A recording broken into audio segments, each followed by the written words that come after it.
কিন্তু আজকে যে অচল অবস্থা সৃষ্টি হয়েছে এটা অত্যন্ত দুঃখজনক এবং এখান থেকে বাংলাদেশকে ঘুরে দাঁড়াতে গেলে আরও 20 বছর সময় লাগবে বলে আমি মনে করি।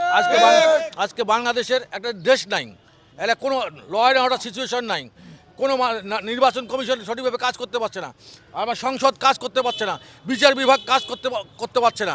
এখন মবের সংস্কৃতি চালু হয়েছে, মব করলাম, 200 জন ছেলেপেলে নিয়ে গেলাম, যা খুশি তাই করলাম, ডিসির কাছে তারা কাজ করতে বাধ্য করাচ্ছে। সব জায়গায় একটা অচল অবস্থা দেশে। কিন্তু এই স্বাধীনতার পর থেকে আজ পর্যন্ত অনেক সরকার পরিবর্তন হয়েছে, কিন্তু আজকে যে অচল অবস্থা সৃষ্টি হয়েছে এটা অত্যন্ত দুঃখজনক এবং এখান থেকে বাংলাদেশকে ঘুরে দাঁড়াতে গেলে আরও 20 বছর সময় লাগবে বলে। এখানে তো আমাদের গঙ্গাচড়া উপজেলার যারা আমরা কিন্তু কারো উপর প্রার্থী চাপাই দিইনি।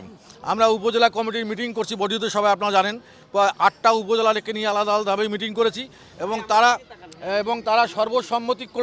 তারা সর্বসম্মতিক্রমে কাকে তারা বিজয়ী করতে পারবে সেই ধরনের কিছু প্রার্থী তালিকা তারা ইতিমধ্যে দিয়েছে এবং সেটাই আমরা সুপারিশ করিয়ে আমরা ঢাকায় পাঠিয়েছি এবং ইনশাল্লাহ মাননীয় চেয়ারম্যান সেটাই বিবেচনা করবে।